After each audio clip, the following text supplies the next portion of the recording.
বলে, ও ফাতেমা, তুমি কেন আমার কাছে গিয়েছিলে একটু বলো না। ফাতেমা রাদিয়াল্লাহু তাআলা আনহা নিজের হাতটা বাবার সামনে দেখিয়ে বলে, বাবা দেখো না, কাজ করতে করতে হাতের মধ্যে কালো দাগ পড়ে গেছে, কলসি বহন করতে করতে কোমরের মধ্যে কালো দাগ পড়ে গেছে। এই কথা শুনিয়া মুহাম্মাদুর রাসূলুল্লাহ হযরত ফাতেমা রাদিয়াল্লাহু তাআলা আনহা এবং হযরত আলী রাদিয়াল্লাহু তাআলা আনহু একটা আমল বলে দিলেন। সে আমলটা কি? আল্লাহ রাসূল ফরমান, আলা আদুল্লুকুম আলা খায়রিম মিম্মা সাআলতুমা, তোমরা আমার কাছে যা চাইছো এর চেয়ে উত্তম জিনিস সম্পর্কে আমি কি তোমাদেরকে বলবো না? হযরত মুহাম্মদুর রাসূলুল্লাহ ফরমান, ইদা আওয়াইতুমা ইলা ফিরাশিকুমা, যখন তোমরা রাতের বেলা ঘুমানোর সময় তোমাদের বিছানায় যাবে, যাওয়ার পর তোমরা এই আমলটা করবা, ফাসুবহানা ফাসাববিহা সালাতান ওয়া সালাতিনা মাররা, তোমরা রাতের বেলা ঘুমানোর সময় 33 বার সুবহানাল্লাহ বলবে, ওয়াহমাদা সালাতান ওয়া সালাতিনা মাররা, 33 বার আলহামদুলিল্লাহ বলবে, ওয়া কাব্বিরা আরবাআ ওয়া সালাতিনা মাররা, এবং 34 বার আল্লাহু আকবার বলবে। আল্লাহ রাসূল ফরমান, হুয়া খায়রুল লাকুমা মিন খাদিমিন, এই আমলটা যদি ঘুমানোর সময় করতে পারো তাহলে আমি মুহাম্মদুর রাসূলুল্লাহ বললাম এই আমলটা তোমার জন্য খাদিমের চেয়ে বেশি উত্তম হবে। বাড়িতে এসে দেখি আমার ঘরে চাঁদের মতো সুন্দর ফুটফুটে একটি কন্যা সন্তান আমাকে বড় মায়া নিয়ে আব্বু আব্বু বলিয়া ডাকে।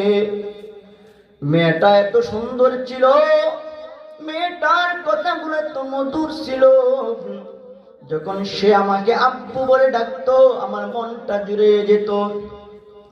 আমি আমার প্রিয়তমা স্ত্রীকে বলি, ও আমার প্রিয়তমা, এত সুন্দর চাঁদের মতো সুন্দর এই মেয়েটাকে। প্রথমে আমার স্ত্রী পরিচয় দিতে চাই না, বারবার বলার পরে আমার স্ত্রী বলে, এই চাঁদের মতো সুন্দর কন্যা সন্তানটা অন্য কেউ না, এটা তোমারই কন্যা সন্তান। রাসূল এই কথা শুনিয়া আমার মনে বড় আনন্দ লাগলো, আমার মনটা আনন্দিত হয়ে গেল। কিন্তু আমি যখন ঘর থেকে বের হলাম তখন মানুষগুলো আমাকে বিভিন্ন ভাবে তিরস্কার করতে লাগে। মানুষের তিরস্কার শুনিয়া বুক বেড়া ব্যথা নিয়ে আমি দেখিয়া ঘরের মধ্যে ফিরে আসি। এসে আমি আমার প্রিয়তমা স্ত্রীকে বলি, ও আমার প্রিয়তমা, তুমি তোমার কন্যা সন্তানকে নিজের মনের মতো কইরা সাজিয়ে দাও, আমি না তাকে নিয়ে তোর নানার বাড়িতে যাব। মা এই কথা শুনিয়া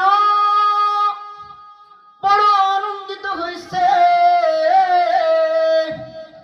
বহু বছর পর কন্যা মেয়ে তার বাবার হাত ধরে নিজের নানার বাড়িতে যাবে।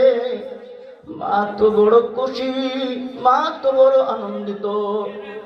মা তার কন্যা সন্তানকে নিজের মনের মতো কইরা সাজিয়ে দিল, কিন্তু মা জানে না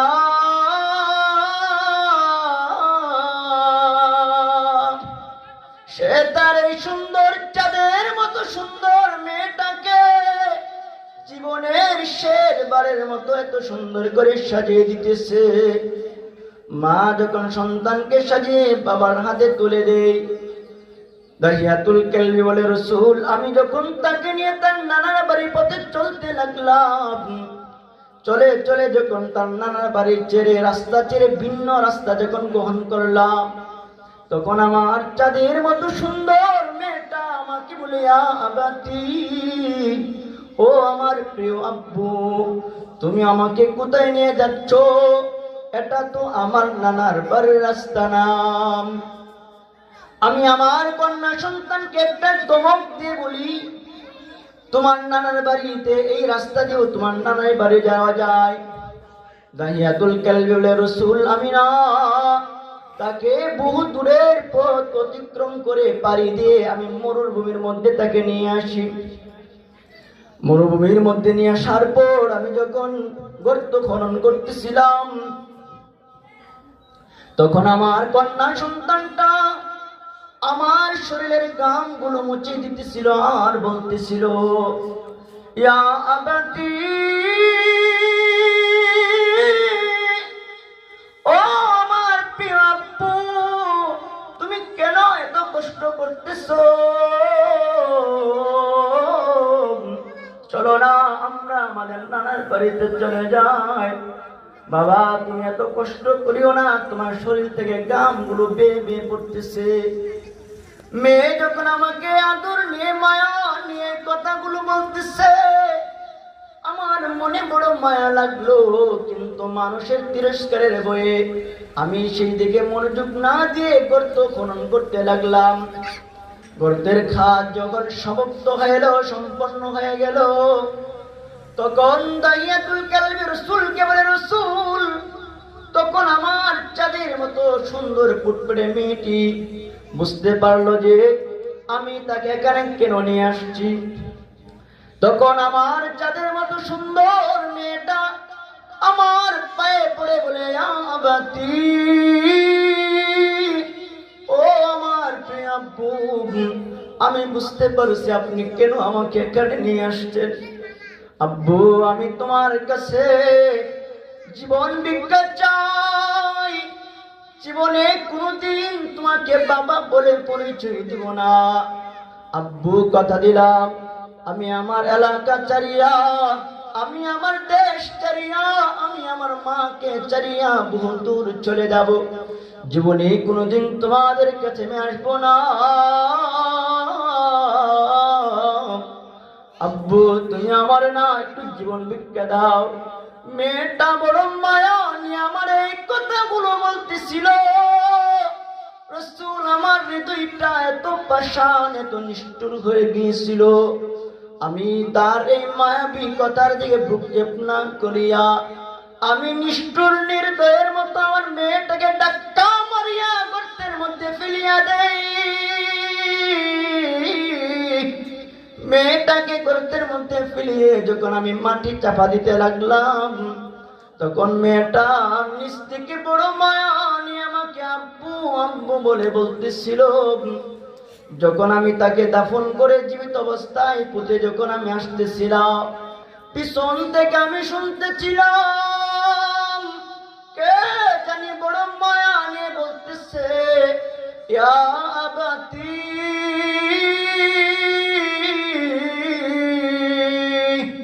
ও আমার প্রিয় আব্বু, আমাকে বাঁচাও, আমাকে বাঁচাও বলে বলে চিৎকার করতেছিল। নবীজি আমার প্রাসাদ হৃদয়ে একটু মায়া জমলো না। আমি নির্দয়ের মতো তাকে সেখানে মাটির নিচে পুঁতে যখন বাড়িতে আসলাম, এসে দেখি ঘরটা কেমন যেন অন্ধকার অন্ধকার লাগছে। সেই মেয়েটা আমার বড় আদর করে আব্বু আব্বু ডাকতো। আজকে আমি বাবা হইয়া ওই মেয়েটাকে নিজ হাতে দাফন করে আসলাম। হযরতে দাহিয়াতুল কালবি যখন এই ঘটনা বর্ণনা করে, আমার আপনার নবী সাইয়্যিদুল বাশার সাকে কাউসার নবী মুহাম্মদুর রাসূলুল্লাহর চোখ দিয়ে পানিগুলো বেয়ে বেয়ে পড়ে। উপস্থিত সাহাবায়ে কেরাম সকলে তারা ক্রন্দন করতে লাগলেন। হযরতে দাহিয়াতুল কালবি কাঁদে আর বলে, নবী গো, আল্লাহ হয়তো আমার এই গুনাহটা কোনদিন মাফ করবে না।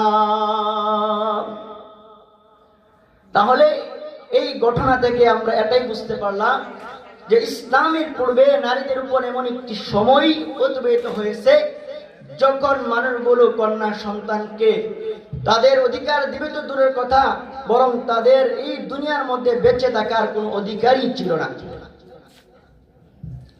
এবার আসেন, ইসলাম আসার পরে নারীদেরকে কি অধিকার আর কি মর্যাদা দিয়েছে। ইসলাম কখনো মা হিসেবে কখনো কন্যা হিসেবে ইসলাম নারীদেরকে অধিকার আর মর্যাদা প্রতিষ্ঠা করেছে। নারী হিসেবে মা হিসাবে ইসলামে নারীকে যে মর্যাদা দিয়েছে, ইসলাম মার সম্পর্কে বলে সন্তানের জান্নাত হচ্ছে মায়ের পায়ের নিচে। দলিল সুনানে নাসাই হাদিস নং 3104, বর্ণনাকারী হযরত মুআবিয়া ইবনে জাহমা থেকে বর্ণিত, তিনি বলেন, হযরত মুআবিয়া ইবনে জাহমা রাদিয়াল্লাহু তাআলা আনহু বলেন, আতাইতুন নাবিয়্যা সাল্লাল্লাহু আলাইহি ওয়াসাল্লাম, এসে আমি নবীকে বলি, ইয়া রাসূলুল্লাহ ইন্নী আরাদতুল গাজওয়া, আমি না জিহাদ করতে ইচ্ছে করেছিলাম, ওয়াজিতুকা আস্তাশীরুকা, আমি আপনার কাছে পরামর্শের জন্য আসছি, রাসূল আমাকে একটু পরামর্শ দেন না। রাসূল জাহিমাকে বলে, ও জাহিমা, আলাকি উম্মিন, তোমার কি মা আছে? জাহিমা বলে, রাসূলুল্লাহ নাম, আমার মা এখনো জীবিত আছে।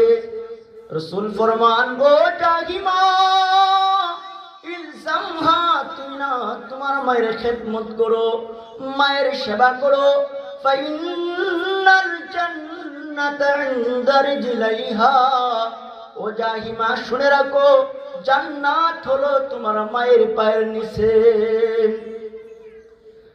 মুসনাদে আহমদ হাদিস নং 15558, বর্ণনাকারী হযরতে আবু হুরায়রা রাদিয়াল্লাহু তাআলা আনহু বলে, আল্লাহ রাসূল ফরমান, আল জান্নাতু তাহতা আকদামিল উম্মাহাত, আল্লাহ রাসূল ফরমান, জান্নাত হলো সন্তানের পায়ের নিচে। শুধু তাই নয়, সৎ আচরণের ক্ষেত্রে ইসলাম নারীর কথা 3 বার উল্লেখ করেছেন, আর বাবার কথা 1 বার উল্লেখ করেছেন। দলিল সহিহ মুসলিম হাদিস নং 2558, বর্ণনাকারী হযরত আবু হুরায়রা রাদিয়াল্লাহু তাআলা আনহু থেকে বর্ণিত, তিনি বলেন, আন আবি হুরায়রা রাদিয়াল্লাহু তাআলা আনহু قال جاء رجل إلى رسول الله صلى الله عليه وسلم, আল্লাহ রাসূল সাল্লাল্লাহু আলাইহি ওয়াসাল্লামের কাছে একজন সাহাবী এসে বলে, ইয়া রাসূলুল্লাহ, মান হাক্কুন নাস বিহুসনি সাহাবাতি, রাসূল একটু বলেন না, সৎ আচরণের ক্ষেত্রে কে বেশি হকদার? রাসূলুল্লাহ বলে, ও সাহাবী, উম্মুকা, তোমার মা। সাহাবী আল্লাহ রাসূলকে জিজ্ঞেস করে, সুম্মা মান, এরপরে কে? আল্লাহ রাসূল বলেন, উম্মুকা, সাহাবী তোমার মা। সাহাবী আবার জিজ্ঞেস করে, সুম্মা মান, এরপরে কে? আল্লাহ রাসূল বলেন, উম্মুকা, তোমার মা।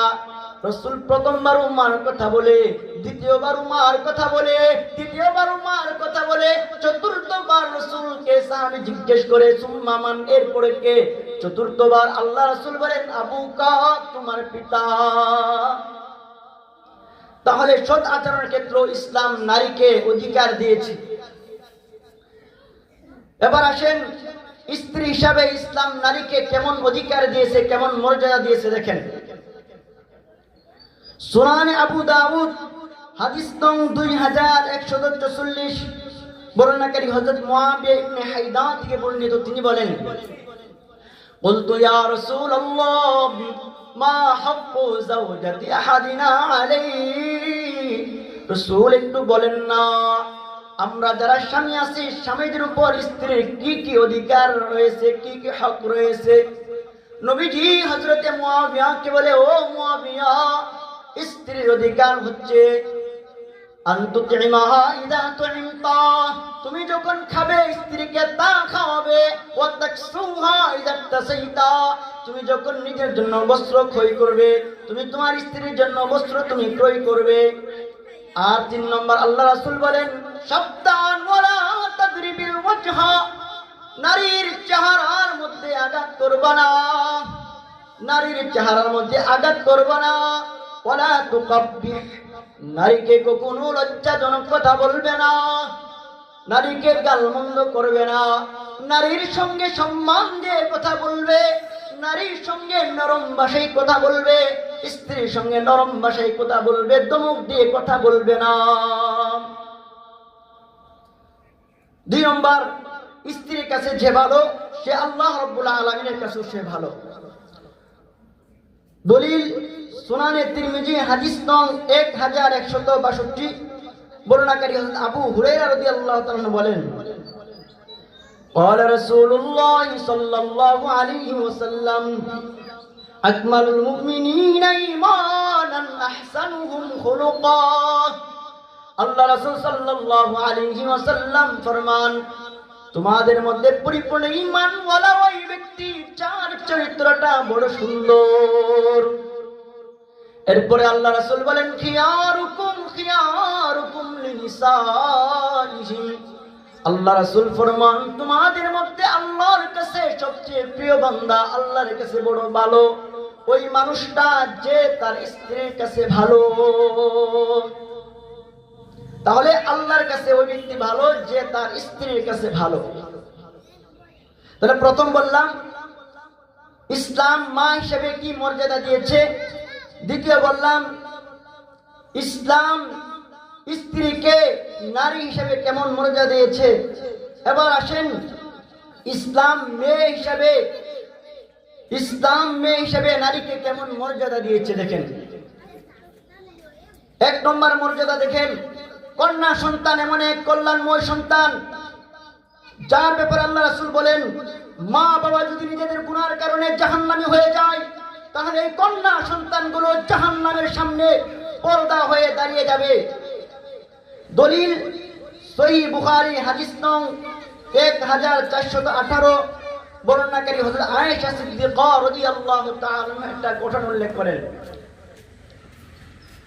عن عائشة رضي الله تعالى عنها قالت, নবীর স্ত্রী হযরত আয়েশা সিদ্দিকা রাদিয়াল্লাহু তাআলা আনহা বলে, জাআতনি ইমরাআহ, আমার কাছে একজন মহিলা আসলো, ওয়া মাআহা ইবনাতান লাহা, যার সাথে তার দুটো কন্যা সন্তান ছিল। মহিলা আয়েশা তাসআলুনি শাইআ, আমার কাছে কিছু চাইলো, বলল, ও খাদেম ও আয়েশা, আমার কাছে আমার দুটো সন্তান আছে, আমাকে কিছু দাও না। আয়েশা সিদ্দিকা রাদিয়াল্লাহু তাআলা আনহা বলে, ওই মহিলা আমার কাছে কিছু চাইলো, কিন্তু নবীজির ঘর সে ফালাম তাজিদ ইনদি শাইআ গায়রা তামরা, ওই মহিলাটা আমার কাছে একটা খেজুর ব্যতীত অন্য কোনো কিছু পাই নাই। আমি তাকে ওই খেজুরটা দিয়ে দিলাম। খেজুরটা যখন তাকে দিয়ে দিলাম, তাকাইয়া দেখলাম ওই মহিলাটা ফাকাসামাতহা বাইনা বানাতাইহা, মহিলাটা খেজুরটাকে দুটা ভাগ করে তার দুটি কন্যা সন্তানের মধ্যে বিলিয়ে দিল। আমি তাকায় দেখতেছিলাম, ওয়ালাম তাকুল মিনহা শাইআ, মা সেখান থেকে কোনো কিছুই ভক্ষণ করে নাই। এই ঘটনার পরে মুহাম্মদুর রাসূলুল্লাহ সাল্লাল্লাহু আলাইহি ওয়াসাল্লাম যখন তার কাছে আসার পরে আল্লাহ রাসূলকে সব ঘটনা বললে আল্লাহ রাসূল বলেন, মানিবতুলিয়া মিন হাদিল বানাতি বিশাইইন, যাদেরকে আল্লাহ রাব্বুল আলামিন এইভাবে পরীক্ষা করবে কিয়ামতের ময়দানে, কুন্না লাহু সিতরাম মিনান নার, বাবা মা নিজের গুনার কারণে যদি জাহান্নামী হয়ে যায়, কন্যা সন্তানগুলো জাহান্নামের সামনে দাঁড়িয়ে যাবে, তারই আল্লাহর সামনে বলবে, আল্লাহ আমার মা আমার বাবা জাহান্নামে হয়ে যাচ্ছে। আল্লাহ রাসূল বলছে না, সন্তানগুলো কন্যা সন্তানগুলো বাবার জন্য সুপারিশ করবে, আল্লাহ আমার মাকে আমার বাবাকে তুমি জাহান্নামের আগুন মাফ করে দিয়ে জান্নাতবাসী করিয়া দেন। তাহলে এই কন্যা সন্তানগুলো মা বাবাকে জাহান্নামের আগুন থেকে তাদেরকে রক্ষা করবে।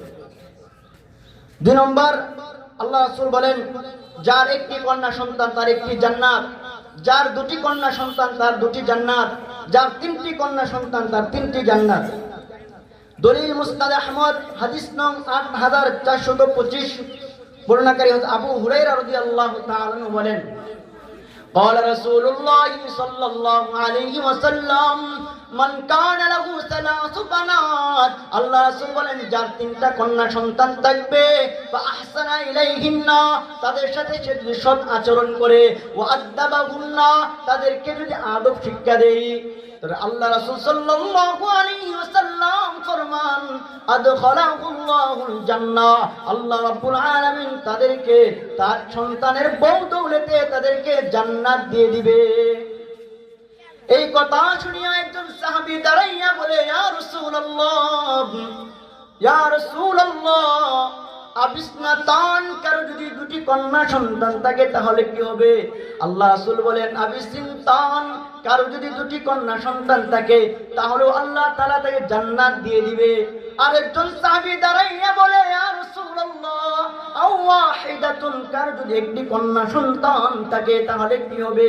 আল্লাহ রাসূল বলেন, কারো যদি একটা কন্যা সন্তান থাকে তাহলে আল্লাহ তাআলা এর বদৌলতে তাকে জান্নাত দিয়ে দিবে।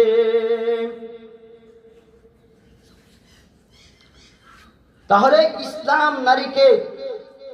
ইসলাম নারীকে মেয়ে হিসেবে কেমন মর্যাদা দিয়েছে।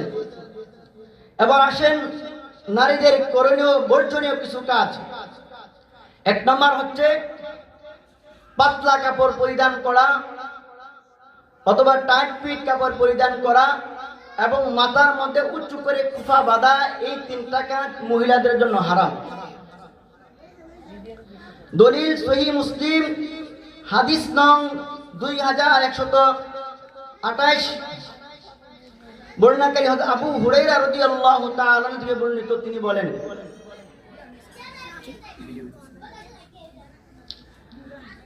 হযরত আবু হুরায়রা রাদিয়াল্লাহু তাআলা থেকে বর্ণিত, তিনি বলেন, সিনফান মিন আহলিন নার, আল্লাহ রাসূল ফরমান, আমার উম্মত থেকে দুই শ্রেণীর লোক তারা জাহান্নামী হবে।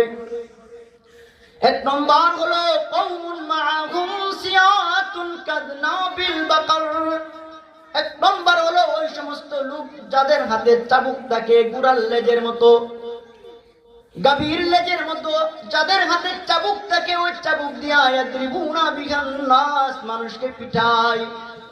দুই নম্বর আল্লাহ রাসূল বলেন, নিসাউন কাসিয়াতুন আরিয়াতুন মুমিলাতুন মাইলাত, আল্লাহ রাসূল বলেন ওই সমস্ত নারীরা জাহান্নামী হবে যারা কিনা কাপড় পরিধান করে ও বিবস্ত্র থাকে। সাহাবে কেরাম আল্লাহ রাসূলকে জিজ্ঞেস করে, রাসূল বলেন না কাপড় পরিধান করেও কেমন করে তারা বিবস্ত্র থাকে? এর ব্যাখ্যায় মুফাসসিরিনে কেরাম বলে, তোমার ব্যাখ্যা হলো এমন পাতলা কাপড় পরিধান করে যার ফলে তার শরীরের অবয়ব গঠনগুলো দূর থেকে দেখা যায়। আরেকটি ব্যাখ্যা হচ্ছে এমন টাইট ফিট কাপড় পরিধান করে যার ফলে দূর থেকে তার শরীরের অবয়ব গঠনগুলো পরিলক্ষিত হয়ে দেখা যায়। তাহলে পাতলা কাপড় কিংবা টাইট ফিট কাপড় পরিধান করলে নারীরা জাহান্নামী হবে। তিন নম্বর আল্লাহ রাসূল বলেন, রুসুহুন্না কাসনিমাতিল বুক্তিল মাইদা, আল্লাহ রাসূল বলেন যেই মহিলারা মাথার মধ্যে উটের নিয়ে উঁচু করে খোপা বাঁধে তারাও জাহান্নামী হবে। চুলগুলোকে একত্রিত করে মাথার মাঝখানে উঁচু করে খোপা বাঁধা, এই কাজটা মহিলাদের জন্য হারাম। আল্লাহ রাসূল সাল্লাল্লাহু আলাইহি ওয়াসাল্লাম বলে, যারা এই তিনটা কাজ করবে লা ইয়াদখুলুল জান্নাহ, তারা জান্নাতে যাবে না। শুধু তাই না, ওয়ালা ইয়াজিদনা রিহা, জান্নাতের ঘ্রাণও পাবে না। ওয়া ইন্না রিহা লা ইউজাদু মিন মাসিরাতি 40 সানা, অথচ জান্নাতের ঘ্রাণ 40 বছরের দূরত্ব থেকে জান্নাতের ঘ্রাণ পাওয়া যায়। আল্লাহ রাসূল ফরমান, যে নারীরা এই তিনটা কাজ করবে তারা জান্নাতে যাবে না, জান্নাতের ঘ্রাণও পাবে না। তাহলে এই তিনটা কাজ মহিলাদের জন্য হারাম। আরেকটি কাজ হচ্ছে মহিলা হয়ে পুরুষদের বেশ ধারণ করা, মহিলাদের সাথে সাদৃশ্যতা অবলম্বন করা, এই কাজটা হারাম। হযরতে আব্দুল্লাহ বিন ইয়াসার রাদিয়াল্লাহু তাআলা থেকে বর্ণিত, তিনি বলেন, সালাসাতুন লা ইয়াদখুলুনাল জান্নাহ ওয়া লা ইয়ানজুরুল্লাহু ইলাইহিম ইয়াওমাল কিয়ামাহ, আল্লাহ রাসূল বলেন তিন শ্রেণীর লোক এমন আছে যারা জান্নাতে যাবে না, কিয়ামতের ময়দানে আল্লাহ তাদের দিকে তাকাবে না। এই তিন শ্রেণীর লোকের এক নম্বর লোক হচ্ছে আল্লাহ কুলি ওয়ালিদাই, যারা মাতা পিতার নাফরমানি করে, মাতা পিতার নাফরমান সন্তান জান্নাতে যাবে না, তারা জাহান্নামী হবে। দুই নম্বর আল্লাহ রাসূল ফরমান আদ-দাইয়ুস, দাইয়ুস সে জাহান্নামী হবে। তিন নম্বর আল্লাহ রাসূল বলেন ওয়া রাজুলাতুন নিসা, মহিলা হয়ে যারা পুরুষের আকৃতি পুরুষের বেশ ধারণ করে, আল্লাহ রাসূল ফরমান তারা জাহান্নামী হবে। তাহলে মহিলা হয়ে যারা পুরুষদের বেশ ধারণ করে তারা জাহান্নামী হবে। এবার আসেন মহিলাদের জন্য করণীয় কিছু আমল। এক নম্বর এমন আমল, যে আমল কোন মহিলা যদি করে তাহলে সে জান্নাতের যে দরজা দিচ্ছে সেই দরজা দিয়ে সে জান্নাতে যেতে পারবে। এমন আমল, এই আমল করলে জান্নাতের যে দরজা দিচ্ছে সেই দরজা দিয়ে সে জান্নাতে যেতে পারবে। দলিল মুসনাদ আহমদ হাদিস নং 1461, বর্ণনাকারী আব্দুর রহমান বিন আউফ রাদিয়াল্লাহু তাআলা থেকে বর্ণিত, তিনি বলেন عن عبد الرحمن بن عوف رضي الله تعالى قال قال رسول الله صلى الله عليه وسلم إذا صلت المرأة خمسها, আল্লাহ রাসূল বলেন কোন মহিলা যদি 5 ওয়াক্ত নামাজ সময় মতো আদায় করে, ও সামাত শাহরাহা, রমজান মাসের 30টা রোজা রাখে। 3 নম্বর আল্লাহ রাসূল ফরমান ওয়া হাফিজাত ফারজাহা, সে যদি তার নিজের লজ্জাস্থানের হেফাজত করে, ওয়া আতাআত যাওজাহা, সে যদি তার স্বামীর কথা মতো চলে, আল্লাহ রাসূল সাল্লাল্লাহু আলাইহি ওয়াসাল্লাম ফরমান কিয়ামতের দিন তাদেরকে বলা হবে ইলা লাহাদুল জান্নাতা মিন আইয়ি বাবিন শিতা, আল্লাহ রাসূল ফরমান কিয়ামতের দিন তাদেরকে বলা হবে তুমি যেই দরজা দিয়ে মন চাই সেই দরজা দিয়ে তুমি জান্নাতে চলে যাও। এক নম্বর বললাম 5 ওয়াক্ত নামাজ পড়া, দ্বিতীয় আমল হচ্ছে রমজানের রোজা রাখা, 3 নম্বর বললাম নিজের লজ্জাস্থানের হেফাজত করা, 4 নম্বর বললাম নিজের স্বামীর কথার আনুগত্য করা। আল্লাহ রাসূল সাল্লাল্লাহু আলাইহি ওয়াসাল্লাম বলেন স্বামীর আনুগত্য করার বিষয়টা কত গুরুত্ব দেখেন। আল্লাহ রাসূল বলেন লাউ কুনতা আমিরান আহাদান আন ইয়াসজুদা লিআহাদিন, আমি রাসূল যদি আল্লাহ ব্যতীত অন্য কাউকে সিজদা করার জন্য বলতাম তাহলে লা আমারতুল মারআতা আন তাসজুদা লিজাওজিহা, তাহলে আমি না মহিলাদেরকে আদেশ করতাম তোমরা তোমাদের নিজের স্বামীদেরকে সিজদা করো। কিন্তু আল্লাহ ব্যতীত যেহেতু কাউকে সিজদা করা জায়েজ নয়, এই জন্য আমি মহিলাদেরকে সিজদা করতে বারণ করেছি। যদি সিজদা করা জায়েজ হইতো তাহলে স্বামীরা যেন মহিলারা নিজেদের স্বামীদেরকে সিজদা করে। তাহলে এই হাদিসের মাধ্যমে স্বামীদের কথার আনুগত্যের করা কতটুকু গুরুত্বপূর্ণ এই হাদিস দ্বারা এটা স্পষ্ট হয়ে বোঝা যায়। এবার আসেন নেককার মহিলাদের কিছু গুণাবলী নিয়ে কথা বলি। নেককার মহিলার দাম কত, আগে এই বিষয়টা নিয়ে আলোচনা করি। নেককার মহিলাদের দাম কতটুকু দেখেন। আল্লাহ রাসূল সাল্লাল্লাহু আলাইহি ওয়াসাল্লাম হযরতে আনাস ইবনে মালিক থেকে বর্ণিত, তিনি বলেন কোরআনুল কারীমের আয়াত যখন নাযিল হয় ওয়াল্লাযীনা ইয়াকনুজুনা আয-যাহাবা ওয়াল ফিদ্দা, এই আয়াত নাযিল হওয়ার পরে সাহাবায়ে কেরাম আল্লাহ রাসূলের কাছে গিয়ে বলে লাউ আলিমনা আইয়ুল মালি খায়রুন, রাসূল আমরা যদি জানতাম কোন মাল সবচেয়ে দামি কোন মাল সবচেয়ে শ্রেষ্ঠ তাহলে পানিত্তাখিযাহু আমরা ওই মালটা গ্রহণ করতাম।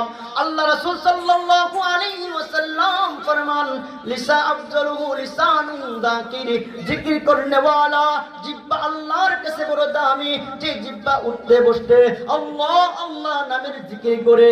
2 নম্বর আল্লাহ রাসূল বলেন ওয়া কলবুন শাকির, শুকরিয়া আদায়কারী অন্তর আল্লাহর কাছে বড় দামি। 3 নম্বর আল্লাহ রাসূল বলেন ওয়ামরাতুন সালিহা ওয়ামরাতুল মুমিনা তুইনুহু আলা ঈমানিহা, নেককার মহিলা যারা নিজেদের স্বামীদেরকে আমলের জন্য তাদেরকে উৎসাহিত করে সহায়তা করে। তাহলে নেককার স্ত্রী দুনিয়ার শ্রেষ্ঠ সম্পদের মধ্যে একটি সম্পদ। 2 নম্বর হচ্ছে আল্লাহ রাসূল বলেন আলা উখবিরুকুম বিখাইরি মা ইয়াকনিজুল মারউ, আমি কি তোমাদেরকে ওই সম্পদ সম্পর্কে বলবো না যা মানুষ জীবনে যত সম্পদ অর্জন করে এর মধ্যে সবচেয়ে শ্রেষ্ঠ সম্পদ সম্পর্কে আমি কি তোমাদেরকে বলবো না। আল্লাহ রাসূল সাল্লাল্লাহু আলাইহি ওয়াসাল্লাম ফরমান ওই শ্রেষ্ঠ সম্পদ হচ্ছে আল মারআতুস সালিহা, নেককার মহিলা।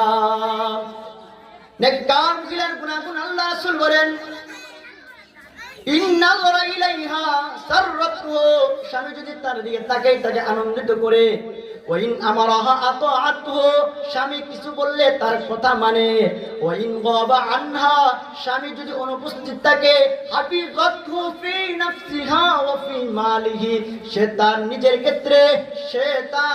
ক্ষেত্রে সতীত্বের ক্ষেত্রে এবং মালগুলোকে হেফাজত করে। তাহলে নেককার মহিলার দাম আল্লাহ রাব্বুল আলামিনের কাছে অনেক বেশি। তাহলে এক নম্বর বললাম যে আমল করলে নারীরা জান্নাতের যে কোনো দরজা দিয়ে প্রবেশ করতে পারবে। এবার আসেন, এমন একটা আমল আছে যে আমল যদি কোনো মহিলা করে বা কোনো পুরুষ করে তাহলে তার দিনের কাজগুলো সহজ হয়ে যাবে। অনেক সময় দেখা যায় মহিলারা সারাদিন কাজ করে, কাজগুলো অগুছালো থাকে, কাজ শেষ হয় না। আল্লাহ রাসূল বলেন এমন একটা আমল আছে, কেউ যদি আমলটা করে, কোন মহিলা যদি এই আমলটা করে তাহলে তার দিনের কাজগুলো আল্লাহ তাআলা সহজ করে দিবেন এবং গোছালো করে দিবেন। যে আমলের মাধ্যমে, ওই আমলটা কি? সহিহ বুখারী হাদিস নং 3113, বর্ণনাকারী ইবনে আবি লাইলা থেকে বর্ণিত। তিনি বলেন, জান্নাতের সর্দারানী হযরতে ফাতেমা রাদিয়াল্লাহু তাআলা আনহা, জান্নাতের নারীদের সর্দারানী হযরতে ফাতেমা রাদিয়াল্লাহু তাআলা আনহা, দেখেন যে ফাতেমা রাদিয়াল্লাহু তাআলা আনহা ঘরের কাজ করতে করতে হাতের মধ্যে কালো দাগ পালাইয়া দেয়, হাতের মধ্যে কালো দাগ ফেলে দিয়েছে, কলসি টানতে টানতে কবরের মধ্যে কালো দাগ ফেলে দিয়েছে। হযরতে ফাতেমা রাদিয়াল্লাহু তাআলা আনহা নিজের কাজগুলো নিজেই করতেন, কূপ থেকে পানি নিজেই উত্তোলন করতেন। হযরত ফাতেমা রাদিয়াল্লাহু তাআলা আনহা যখন জানতে পারে যে হযরত মুহাম্মদুর রাসূলুল্লাহর কাছে গনিমতের মাল হিসেবে কিছু গোলাম বাঁধে এসেছে, ফাতেমা রাদিয়াল্লাহু তাআলা আনহা তার বাবার কাছে গেল কিছু গোলাম বাঁধে আনার জন্য, খাদেম আনার জন্য। গিয়ে দেখে সেখানে কিছু সাহাবায়ে কেরাম রাসূলের সামনে বসা। হযরতে ফাতেমা রাদিয়াল্লাহু তাআলা আনহা বাবার কাছে না গিয়ে হযরত আয়েশা সিদ্দিকা রাদিয়াল্লাহু তাআলা আনহার কাছে যায়, গিয়ে বলে, ও কালিজা, ও আয়েশা, দেখো না কাজ করতে করতে হাতের মধ্যে কালো দাগ পড়ে গেছে, কোমরের মধ্যে কলসি বহন করতে করতে কোমরে দাগ পড়ে গেছে। রাসূল আসলে বলেও আমি কেন তার কাছে এসেছিলাম। হযরতে ফাতেমা রাদিয়াল্লাহু তাআলা আনহা যখন বাড়িতে চলে যায়, রাতের বেলা সাইয়্যিদুল বাশার সাকে কাউসার, দু জাহানের বাদশা নবী মুহাম্মদুর রাসূলুল্লাহ সাল্লাল্লাহু আলাইহি ওয়াসাল্লাম তার বাড়িতে চলে যায়। বাড়িতে যাওয়ার পরে মুহাম্মদুর রাসূলুল্লাহ ফাতেমা রাদিয়াল্লাহু তাআলা আনহাকে বলে, ও ফাতেমা, তুমি কেন আমার কাছে গিয়েছিলে একটু বলো না। ফাতেমা রাদিয়াল্লাহু তাআলা আনহা নিজের হাতটা বাবার সামনে দেখিয়ে বলে, বাবা দেখো না কাজ করতে করতে হাতের মধ্যে কালো দাগ পড়ে গেছে, কলসি বহন করতে করতে কোমরের মধ্যে কালো দাগ পড়ে গেছে। এই কথা শুনিয়া মুহাম্মদুর রাসূলুল্লাহ হযরত ফাতেমা রাদিয়াল্লাহু তাআলা আনহা এবং হযরত আলী রাদিয়াল্লাহু তাআলা আনহু একটা আমল বলে দিলেন। সেই আমলটা কি? আল্লাহ রাসূল ফরমান, আলা আদুল্লুকুম আলা খায়রিম মিম্মা সাআলতুমা, তোমরা আমার কাছে যা চাইছো এর চেয়ে উত্তম জিনিস সম্পর্কে আমি কি তোমাদেরকে বলবো না? হযরতে মুহাম্মদুর রাসূলুল্লাহ ফরমান, ইদা আওয়াইতুমা ইলা ফিরাশিকুমা, যখন তোমরা রাতের বেলা ঘুমানোর সময় তোমাদের বিছানায় যাবে, যাওয়ার পর তোমরা এই আমলটা করবা, ফাসুবহানা ফাসাব্বিহা সালাতান ওয়া সালাতিনা মাররা, তোমরা রাতের বেলা ঘুমানোর সময় 33 বার সুবহানাল্লাহ বলবে, ওয়াহমাদা সালাতান ওয়া সালাতিনা মাররা, 33 বার আলহামদুলিল্লাহ বলবে, ওয়া কাব্বিরা 34 মাররা, এবং 34 বার আল্লাহু আকবার বলবে। আল্লাহ রাসূল ফরমান, হুয়া খায়রুল লাকুমা মিন খাদিমিন, এই আমলটা যদি ঘুমানোর সময় করতে পারো তাহলে আমি মুহাম্মদুর রাসূলুল্লাহ বললাম এই আমলটা তোমার জন্য খাদিমের চেয়ে বেশি উত্তম হবে। এর ব্যাখ্যায় মুফাসসিরে কেরাম বলে, কেউ যদি আমলটা রাতের বেলা করে তাহলে আল্লাহ রাসূল এই দিকে ইঙ্গিত করেছেন যে দিনের কাজগুলো তার জন্য অতি সহজ হয়ে যাবে, কুশালু হয়ে যাবে। তো এক নম্বর বললাম যে আমলের মাধ্যমে মহিলারা যে কোনো জান্নাতের দরজা দিয়ে প্রবেশ করতে পারবে। দ্বিতীয় বললাম যে আমল করলে দিনের কাজগুলো তার জন্য অতি সহজ হয়ে যাবে। এবার আসেন, এমন কিছু আমল আছে যে আমলগুলো কেউ যদি করে, কোন মহিলা যদি করে, তাহলে ওই আমলের বদৌলতে তার জীবনের গুনাহগুলো আল্লাহ তাআলা মাফ করে দিবেন। তার যদি তার গুনাহগুলো সমুদ্রের ফেনা পরিমাণ হোক, তারপরে আল্লাহ তার জীবনের গুনাহগুলো মাফ করে দিবে কেউ যদি এই আমলটা করতে পারে। এক নম্বর আমল হচ্ছে হযরত আবু হুরায়রা রাদিয়াল্লাহু তাআলা আনহু থেকে বর্ণিত, তিনি বলেন عن أبي هريرة رضي الله تعالى عنه قال قال رسول الله صلى الله عليه وسلم من قال سبحان الله وبحمده في يوم 100 مرة الله رسول فرمان কেউ যদি সুবহানাল্লাহ বিহামদিহি প্রত্যেক দিন 100 বার পড়ে, কেউ যদি সুবহানাল্লাহি ওয়া বিহামদিহি প্রত্যেক দিন 100 বার পড়তে পারে, তাহলে আল্লাহ রাব্বুল আলামিন খুত্তাত আনহু খাতায়াহু আল্লাহ রাসূল ফরমান তার জীবনের গুনাহগুলোকে আল্লাহ তাআলা মাফ করে দিবে। ওয়া ইন কানা মিসলু যাবাদিল বাহরি, যদিও তার গুনাহটা সমুদ্রের ফেলা পরিমাণ হোক না কেন। কেউ যদি প্রত্যেক দিন 100 বার সুবহানাল্লাহি ওয়া বিহামদিহি এই আমলটা করতে পারে, তাহলে আল্লাহ রাসূল বলেন তার জীবনের সমস্ত গুনাহগুলো মাফ করে দেওয়া হবে, যদিও তার সমুদ্রের ফেনা পরিমাণ হয়। 2 নম্বর আমল আল্লাহ রাসূল বলেন যে আমলের মাধ্যমে ফেনা পরিমাণ গুনাহ হলেও মাফ হয়ে যাবে। 2 নম্বর আমল আল্লাহ রাসূল বলেন, হযরত আবু হুরায়রা রাদিয়াল্লাহু তাআলা থেকে বর্ণিত, তিনি বলেন মান সাব্বাহাল্লাহ ফি দুবুরি কুল্লি সালাহ, আল্লাহ রাসূল ফরমান কেউ যদি ফরজ নামাজের পর, ফরজ নামাজ আদায় করার পর কেউ যদি বলে সালাতাও ওয়া সালাসিনা মাররা, কেউ যদি 33 বার সুবহানাল্লাহ বলে আর হামিদাল্লাহ সালাতাও ওয়া সালাসিনা মাররা, কেউ যদি 33 বার আলহামদুলিল্লাহ বলে আর ওয়াকাব্বিরাল্লাহ সালাতাও ওয়া সালাসিনা মাররা, কেউ যদি 33 বার আলহামদুলিল্লাহ বলে, আল্লাহু আকবার বলে আর ৫ম বার আর 100 বার কেউ যদি এইটা পড়ে লা ইলাহা ইল্লাল্লাহু ওয়াহদাহু লা শারীকা লাহু লাহুল মুলকু ওয়া লাহুল হামদু ওয়া হুয়া আলা কুল্লি শাইইন কাদির, আল্লাহ রাসূল ফরমান হুদ্দাত আনহু খাতায়া, আল্লাহ তাআলা তার জীবনের গুনাহগুলোকে maaf করে দিবে। ওয়া ইন কানা মিসলু যাবাদিল বাহরি, যদিও তার গুনাহটা সমুদ্রের ফেনা পরিমাণ হোক না কেন।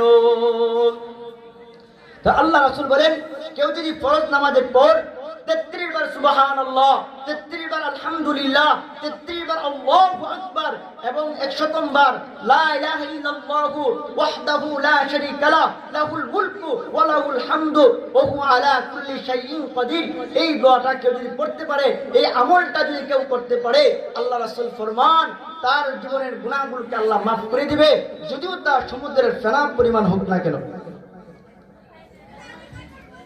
3 নম্বর আমল, 4 নম্বর আমল হচ্ছে যে আমল করলে সকাল থেকে নিয়ে অর্ধ দিন পর্যন্ত তার আমল নামার মধ্যে নেকিগুলো সওয়াব লেখা হবে। এই আমলের মাধ্যমে সকাল থেকে নিয়ে অর্ধ দিন পর্যন্ত তার আমল নামার মধ্যে নেকিগুলো লেখা হয়। দলিল সহিহ মুসলিম হাদিস নং 2726 বর্ণনাকারী হযরত জুয়াইরিয়া রাদিয়াল্লাহু তাআলা আনহা থেকে বর্ণিত, তিনি বলেন عن جويرية رضي الله تعالى عنها أن رسول الله صلى الله عليه وسلم خرج من عندها بكرة, সকাল বেলা রাসূলুল্লাহ ফজর নামাজ আদায় করার পর জুয়াইরিয়া রাদিয়াল্লাহু তাআলা আনহার কাছ থেকে রাসূল যখন বিদায় নেই, রাসূল তখন চেয়ে দেখতেছিলেন জুয়াইরিয়া ওয়া ফি মসজিদিহা, জুয়াইরিয়া তার নামাজের জায়গায় বসে সে আমল করতেছে।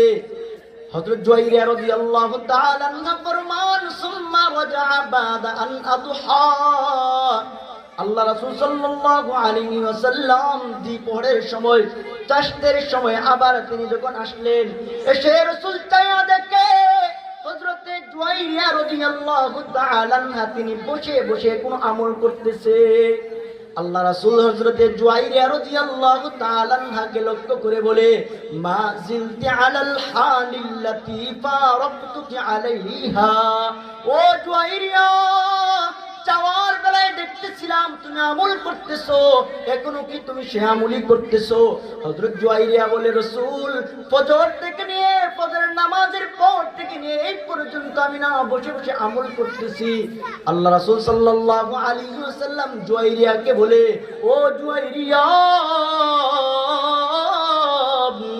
ইন্নী লাকুলতু বা'দাকা আরবা কালিমাতিন সালাস মাররাত হযরতে জুয়াইরিয়া রাদিয়াল্লাহু তাআলা আনহাকে রাসূল বলে আমি তোমার কাছ থেকে যাওয়ার পরে তিনটা কালিমা চারটা কালিমা তিনবার পাঠ করেছি এই তিনটা কালিমা এই চারটা কালিমাকে যদি লাউ বুসিনাত যদি ওজন করা হয় তাহলে তুমি এতক্ষণ পরিমাণ যে আমলগুলো করছো ওই আমলের তুলনায় এই চারটা বাক্যর ওজন অনেক ভারী হয়ে যাবে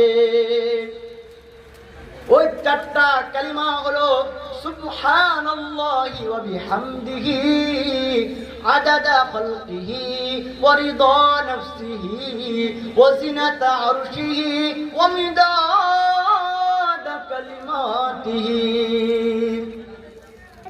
ওই চারটা বাক্য আল্লাহ রাসূল বলেন সুবহানাল্লাহি ওয়া বিহামদিহি আদাদা খালকিহি ওয়া রিদা নাফসিহি ওয়া জিনাতা আরশিহি ওয়া মিদাদা কালিমাতিহি আল্লাহ রাসূল বলেন কেউ যদি এই চারটা বাক্য সকালবেলা পাঠ করতে পারে তাহলে এর বদৌলতে আল্লাহ তাআলা তাকে অর্ধদিন পর্যন্ত আমল করার সব তার আমলনামার মধ্যে আল্লাহ লিখে দিবেন এবার আসেন যে আমল করলে আল্লাহ রাব্বুল আলামিন তাকে প্রত্যেকদিন 100 হজ আদায় করা আর 100 হজ করার সমপরিমাণ সওয়াব দান করবে আমরা কজনে হজ করার সুযোগ পাই আল্লাহ রাসূল বলেন এমন এক আমল আছে সেই আমল যদি কোনো নারী বা কোনো পুরুষ করে তাহলে আল্লাহ তাআলা তাকে প্রত্যেকদিন 100 হজ করার সমপরিমাণ সওয়াব দান করবে সেই আমলটা কি হযরতে আমর ইবনে শুআইব থেকে বর্ণিত তিনি বলেন আল্লাহ রাসূল সাল্লাল্লাহু আলাইহি ওয়াসাল্লাম ফরমান মান সাব্বাহাল্লাহা মিয়াতান বিল গাদা আল্লাহ রাসূল সাল্লাল্লাহু আলাইহি ওয়াসাল্লাম ফরমান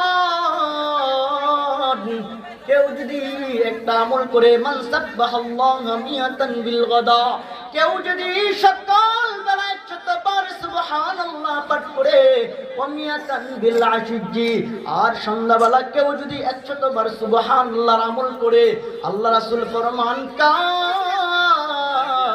কেমন হজ্জা মিয়াতা হজ্জাতিন আল্লাহ রাসূল ফরমান তার আমলনামার মধ্যে আল্লাহ রাব্বুল আলামিন 100 হজ আদায় করার সমপরিমাণ সওয়াব দান করবে সুবহানাল্লাহ কেউ যদি সকাল বেলা 100 বার সুবহানাল্লাহ এবং বিকেল বেলা কেউ যদি 100 বার সুবহানাল্লাহ পাঠ করে এই আমল যদি কোনো মহিলা বা পুরুষ করতে পারে তাহলে আল্লাহ রাব্বুল আলামিন তার আমলনামার মধ্যে 100 হজ করার সমপরিমাণ সওয়াব দান করবে সুবহানাল্লাহ আল্লাহ রাসূল শুধু তাই না ওমান হামিদাল্লাহ